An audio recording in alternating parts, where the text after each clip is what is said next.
Oi, meus amados irmãos, meus amigos. Eu estou aqui pensando uma coisa. Como é interessante. A palavra de Deus diz assim: não julgueis para que não sejam julgados. Não é? Olha, nós às vezes julgamos. Todo homem julga, né? Mas eu vou dizer uma coisa para você. Ninguém é melhor do que ninguém. Mas tem gente que faz tanta força para ser tão pior que a coisa fica uma coisa tremenda, né? Olha, eu estava dizendo para vocês, um dia desses, que eu ia falar sobre algumas coisas que eu vi, né, nos meus 63 anos, né? Meus 63 anos de Assembleia de Deus, a igreja que eu amo, a igreja que eu pertenço a ela até hoje, nunca saí. Mas não gosto de ficar dizendo que a minha igreja é melhor do que a de ninguém, não. Também não é a pior, não, hein? Olha, a minha igreja, Assembleia de Deus, no ano de 1955, 62 anos, né? 1955, olha, 55 foi quando eu levantei minha mãozinha, né? Para Jesus, era criança ainda, né? Eu, minha mãe e meu irmão. Olha, a igreja era rígida, mas era rígida mesmo. Aí nesse tempo ainda tinha vivo ainda Daniel Berger, né? Alguns dos pioneiros estavam vivos, muitos deles, né? Estavam vivos. E a gente via uma rigidez. Era o tempo que se uma escurinha de cabelo durinho, esticasse o cabelo, ela era suspensa da comunhão por 90 dias. 90 dias de suspensão. E se fosse reincidente, era excluída da comunhão. E eu via muita coisa. Né? Olha, eu vou contar para vocês alguma coisa que eu já vi. Olha, nós tínhamos uma irmã da nossa igreja, eu não sei se eu falo nomes, sei lá, inclusive ela já morreu, coitada, essa aí já morreu, né? Mas ela era uma moça, né? Moça mais nova do que eu, né? E essa moça era uma maravilha dentro da igreja. Mas uma maravilha mesmo, sabe? Ela trabalhava, ela pregava o evangelho, ela fazia tudo de bom. Ela cantava desde que não fosse o mês de fevereiro, na época do carnaval. Quando chegava a época do carnaval, Ana Maria caía fora. Comprava uma fantasia. Eu não sei se ela comprava ou deixava sempre guardada em casa. Mas todo fevereiro Ana Maria desviava. E ficava desviada por um mês, 2 meses, 3 meses. Aí, no meio do carnaval, em fevereiro, ela desviava. Já ia saindo da igreja, porque tinha os ensaios de carnaval, blocos, ela já ia fazer parte. Muito bem. Aí ficava fevereiro, março, abril. Quando chegava no início de maio, final de abril, início de maio, ela vinha. Naquele tempo, era assim: quem quer levantar Jesus, levante a sua mão. Ela estava lá levantando a mão outra vez. Isso aconteceu 5, 6, 7 vezes. Olha, mas muitas vezes. Se você não lanchou ainda, lanche agora.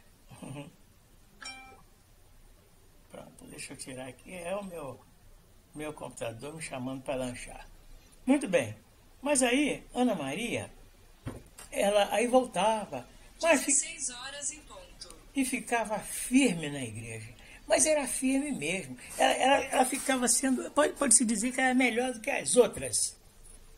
Melhor do que todas as outras. Mas, irmãos, era só até fevereiro. Um dia, eu cheguei para o pastor e perguntei: pastor, esse caso, eu era o presidente da mocidade, né? Eu que tinha que cuidar da mocidade. Então, e era eu que ia buscar. Quando ela não vinha assim espontaneamente, eu que tinha que ir buscar a Ana Maria. Né? Mas, só que tem que ela pertencer a uma família. Vocês já viram aquelas famílias na igreja que todos eles são péssimos crentes? Né? tinha uma turma, né? Tinha uma turma de homens e mulheres, velhinha, tudo crente, sei lá, crente quiabo. Quiabo aquela iguaria, né? É aquele vegetal que pega o gosto de qualquer coisa, fica gostoso. Então eles eram tudo crente quiabo, e Ana Maria era dessa família, né? Era uma cambada de fofoqueiro. Tinha um velho que era cachaceiro e crente, hein? Tinha uma velha que era macumbeira e crente. Nós descobrimos depois, é claro, né? Que ela ia no centro e ia também na igreja. Olha, gente, eu já vi coisas. Eu perguntei ao pastor, esse caso da Ana Maria aí, e se Jesus vem, quando Ana Maria, ela fica um pouco na igreja, um pouco no mundo, um pouco na igreja, um pouco no mundo. E se Jesus vier? Sabe o que o pastor me respondeu? Odeci, Jesus disse que se alguém pecar contra nós, e se nós temos que perdoar 70 vezes 7 vezes. Isso ele diz isso, sabe por quê? Porque ele perdoa 70 vezes 7 vezes. E um momentinho, tá? Peraí, eu vou acender a luz que está escuro aqui. Pronto, voltei. Pois é, aí como eu estava falando, então o pastor me falou, olha, Valdecir, nós não podemos deixar de aceitar a Ana Maria de volta quando ela volta se dizendo arrependida. Então, se Jesus vier durante o carnaval, Ana Maria não vai subir. E se vier fora do carnaval e ela estiver realmente arrependida, por mais incrível que pareça, ela vai subir. E é verdade, irmãos. Olha, irmãos, eu sou um crente antigo, né? Na vida militar diz assim, ó, tem um termo, uma frase que diz assim, antiguidade é posto. E olha, quem é muito antigo sempre vê coisas. Já viu muitas coisas. Irmãos, eu vou contar uma coisa para vocês verem como é que está. Aí vocês dizem assim, mas a igreja está muito mudada, que não sei o quê. Olha, irmão, eu digo, está mudada sim. Está terrivelmente mudada. Olha, irmãos, a palavra de Deus tem uma frasezinha que diz assim na Bíblia Sagrada: sai dela, povo meu. Eu vou dizer uma coisa para os irmãos. A igreja, ela está se acostumando. Eu estou dizendo a igreja física, tá? Dirigida por pastores, né? Por homens. Não aquela igreja, a igreja invisível, aquela que vai subir, que essa que é dirigida por Deus. Porque ela é constituída de homens que aceitam a direção de Deus no seu coração. Eu vou falar agora de um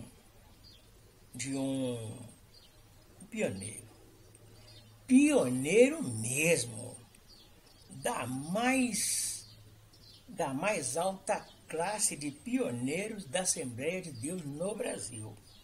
Vou logo dizendo, não foi o pastor Gunnar Wingre, não, hein? Foi um dos colegas dele que eu conheci mesmo. Ele tinha um filho, né? Eu não vou dizer o nome dele, esse eu não vou dizer o nome não, mas só vou dar uma característica. O filho dele tinha quase 2 metros de altura, certo? E hoje é pastor. É um pastor, tem o mesmo nome do pai. E esse rapaz, eu acho que ele era mais velho do que eu, um pouco. Ou da minha idade, sei lá. Ele era o rapaz era o bonitão da igreja, né? Presidente da mocidade, ele era o presidente da mocidade, da igreja grande, mas grande mesmo. E o pastor ficava assim meio triste com aquele filho, né? Mas só que tem uma coisa, irmão. A palavra de Deus diz assim, a mulher sábia edifica o seu lar, e a tola destrói. Irmãos, eu vou dizer, a nossa irmã, pioneira do Evangelho, olha, ela não edificava lá não, hein? Eu conhecia ela. Olha, eu estou falando isso aí, eu estou falando, apontando um dedo assim e deixando que os outros apontem para mim também, porque eu não sou melhor do que ninguém. Mas olha, eu digo uma coisa, tem muita coisa que eu não aceito, né? Mas não aceito de jeito nenhum, né? E tem muita coisa que eu fiz também. Só que tem uma coisa, para vocês verem o que é o arrependimento, esse rapaz, certo dia, a mãe dele chegou para o pai e disse, fulano, vai consagrar nosso filho a pastor. Mas eu consagrei pastor, fulano, que isso? Você quer? A mulher mandava, né? Esse pioneiro, coitado, ele era mandado pela esposa, mas mandava mesmo, né? Então, você vai consagrar pastor. Então, ele consagrou. Mas olha bem como é que era esse rapaz. Esse rapaz, ele era o presidente da mocidade da igreja, daquele campo. Presidente geral da mocidade. Era o primeiro presidente da mocidade. Então, ele dava um jeitinho de ter todos os sábados, né? Me parece que era todos os sábados. Eu não congregava na igreja dele, não, tá? Mas eu conhecia ele, hein? Conhecia o pai dele, principalmente, o pioneiro. Eu me dava muito bem com alguns dos pioneiros, sabe? Conheci muitos, né? E alguns deles eu conversava mesmo. E esse aí foi um, era um. Então, ele reunia os jovens e as jovens. Ele respeitava, entre aspas, as moças da igreja. Mas os rapazes, olha o que ele fazia. Irmãos, infelizmente, no Rio de Janeiro tem um lugar que é, se eu não estou muito enganado, é o Sambódromo, aonde o carnaval tem aquele negócio de desfile de carnaval, né? Todo ano, sei lá, é o Sambódromo do Rio de Janeiro. Ali onde é o Sambódromo, antigamente tinha uma porção de casinhas ali. O nome ali, irmão, era Zona do Baixo Meretriz. Puxa vida, irmãos. Os irmãos estão entendendo o que era. Era um local, era uma cidadela de prostitutas. Pois esse rapaz, presidente da mocidade da igreja, ele reunia os rapazes, ele era rico, né? O pai tinha dinheiro. Então, aí pegava aquela porção de rapazes, levava 10, 12, né? E levava para o Baixo Meretríssimo para eles e ter com aquelas mulheres. Os jovens da igreja. Quem me contou isso aí foram 2 jovens da igreja. Falou, você está pensando que fulano é gente boa? Ele faz assim, assim, assim. E eu sou um dos que vou com ele. Esse também não estava até meio desviado já. E aí ele estava me contando como ele desviou, e ele estava me contando assim que ele desviou. E que muitos desviaram da igreja. Agora, irmãos, o pai, o grande pastor, que muitos hoje falam assim, esse já está com Deus, já está lá no céu. Olha, eu tenho minhas dúvidas, hein? Eu tenho minhas dúvidas.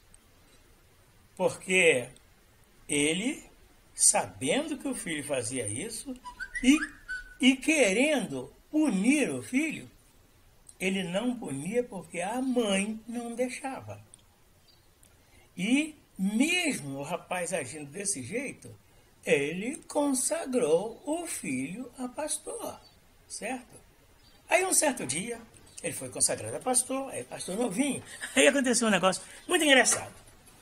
Tinha uma grande reunião de igrejas, de várias igrejas, lá na igreja dele, né? Então o pai precisou fazer uma segunda reunião só com os líderes. E entre esses líderes tinha muitos pioneiros. Isso aí foi na década de 60 ainda, no início da década de 60, ou final de 50, né? Então, aí Aí a igreja cheinha de gente, naquele congresso, acho que era um congresso, né?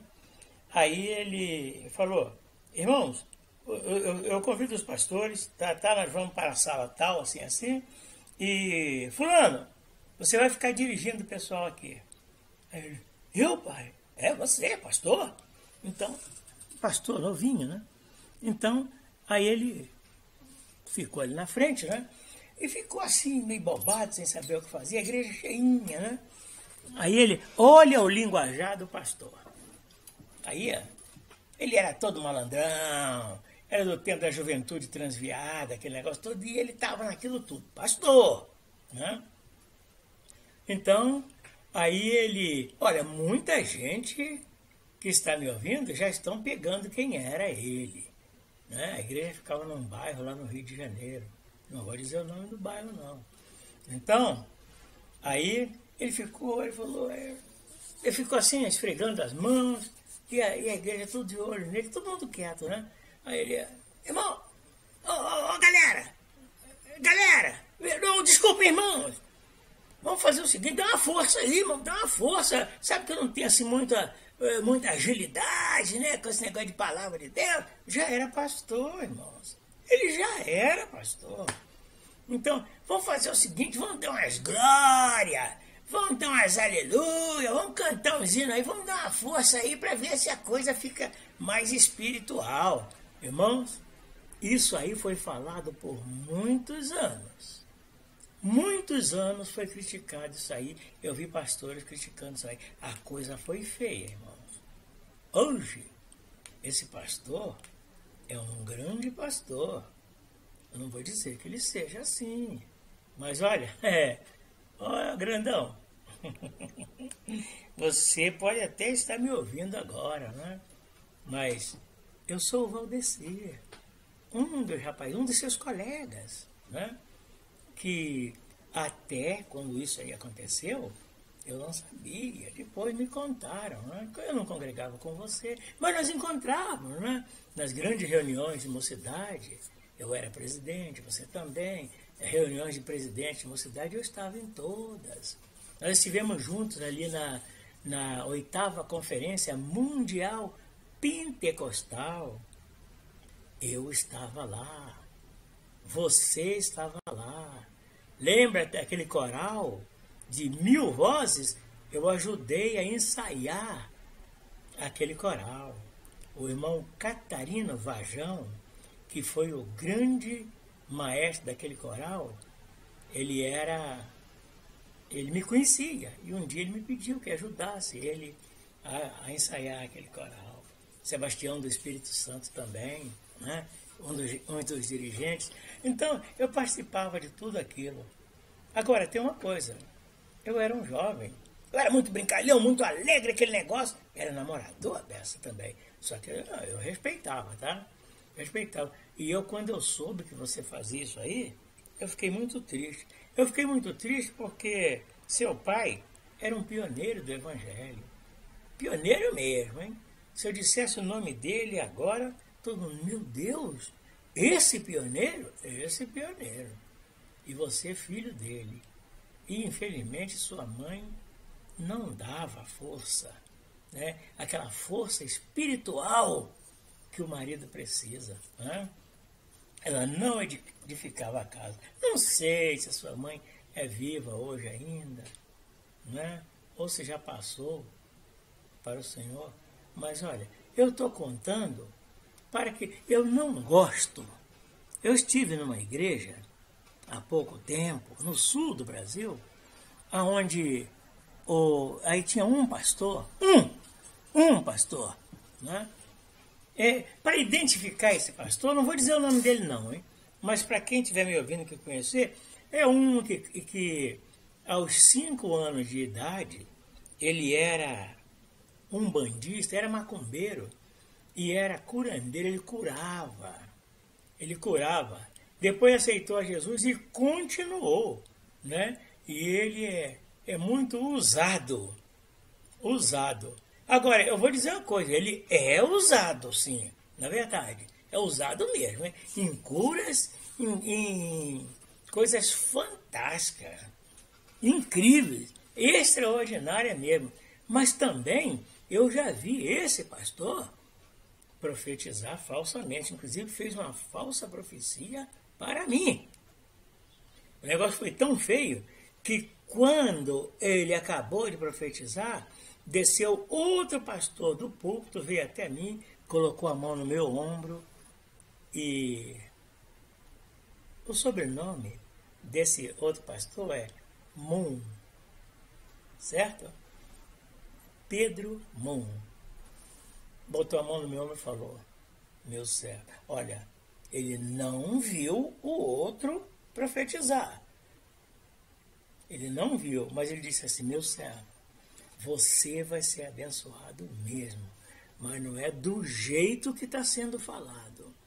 É segundo a vontade de Deus. E a profecia do segundo pastor cumpriu todinha na minha vida. O Senhor tem me abençoado do jeito que o pastor Pedro Moon falou. Certo? Pastor Pedro Moon, Deus te abençoe, pastor. O outro, Deus abençoe também, eu peço que abençoe. Mas olha, irmãos, nós que somos pastores, nós temos que cuidar das ovelhas de Deus, não como mercenários, mas como verdadeiros pastores. Eu estou falando porque eu me lembrei de quando eu já vi coisas. Esse caso que aconteceu com esse pastorzinho que levava a mocidade para a zona do Baixo Meretrício, não foi o primeiro que eu vi, não. Eu vi outro pastor, filho também de um pioneiro, né? Filho de um pioneiro também, que estava em prática de adultério, uma coisa tremenda mesmo. E o pai também pegou e consagrou a pastor. Consagrou a pastor. Ele é pastor até hoje, é um pastor famoso, bem famoso mesmo. Ele largou a esposa, né, nascida lá em, me parece que Vitória da Conquista, e casou com outra nascida no Rio de Janeiro, filho de outro grandíssimo pastor. Eu conheci também, conheci o outro também. E aí, além disso, ele me convidou para fazermos juntos uma corrupção daquele tipo lava-jato, certo? Eu não aceitei. Nesse dia eu briguei, com palavras, não foi? Eu briguei, ele chegou mesmo me segurar, aquele negócio todo, aí eu falei: ó, tira a mão aí, eu sou militar e eu te prendo, safado. Ele está aí até hoje ele não fala comigo. Não fala comigo, ninguém da família fala comigo. Mas eu estou de olho, hein? J.A. Estou de olho, J.A. Então, meus irmãos, olha, vamos agir dentro da palavra de Deus. Porque, irmãos, eu vou dizer uma coisa. Eu sou assim meio... Eu não sou melhor do que ninguém. Eu posso dizer, como dizia Paulo, talvez entre os pecadores eu sou o principal. Paulo dizia que Jesus veio... essa palavra é uma palavra fiel e digna de toda aceitação. Que Cristo Jesus veio ao mundo para salvar os pecadores, dos quais eu sou o principal. Paulo falou assim, e eu digo... Jesus me salvou, me livrou de uma hora que eu era o principal também. Só que ele me livrou, hein? E o Senhor hoje tem cuidado de mim. Agora tem uma coisa, eu nunca, vou dizer uma palavra assim meia popular, eu nunca dei colher de chá para cabra safado. Não, certo? Olha, eu já fui muito usado pelo Senhor para ir buscar esses caras, hein? Já fui muito usado. J.A. sabe disso, porque ele sabe o que eu fiz com ele e com o pai dele, o pioneiro do Evangelho. Ele sabe o que eu fiz, né? Então, ele sabe a luta que eu tive. Eu e mais 8 irmãos da igreja lutamos contra 6.000 pessoas. Por ordem de Deus. E Deus disse assim: a vitória é sua. E ninguém te toca, porque eu te garanto. J.A., você se lembra? Eu lutei contra 6.000. Agora, tem uma coisa, hein? Você já pensou o que é você lutar contra 6.000 pessoas e, em vez de derrubar essas 6.000 pessoas, trazer as 6.000 pessoas para o seu lado, até que eles fiquem do seu lado? Você se lembra, foi assim que aconteceu. Pastor José Wellington, o Senhor é testemunha do que eu estou falando agora. Porque o Senhor, nessa época, o Senhor foi usado por Deus em profecia e me mandou ir enfrentar aqueles 6.000 homens, por ordem de Deus. E eu enfrentei e ganhei. Glorificado seja o meu Deus. Olha, o Deus que já me deu vitória muitas vezes. O Deus que já me deu vitória sobre homens. Já me deu vitória sobre juízes. Já me deu vitória sobre chefes militares. Até sobre um ministro militar. O Senhor me deu vitória. Diz, vai lá e fala, e nada vai te acontecer. E eu cheguei e enfrentei com ousadia. Fui ameaçado e falei, o senhor pode me ameaçar, mas o senhor não vai fazer nada. Sabe por quê? Eu estou agindo corretamente. E não deu nada. Estou aí, tá?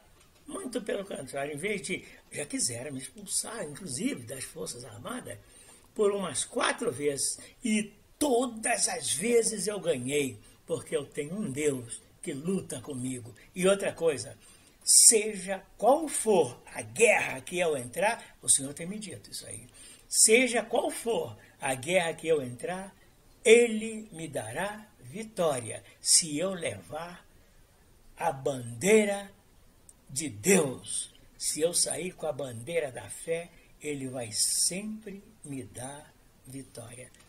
Desculpa de ter falado assim, mas eu não me arrependo não. É isso mesmo e está acabado. A paz do Senhor para todos.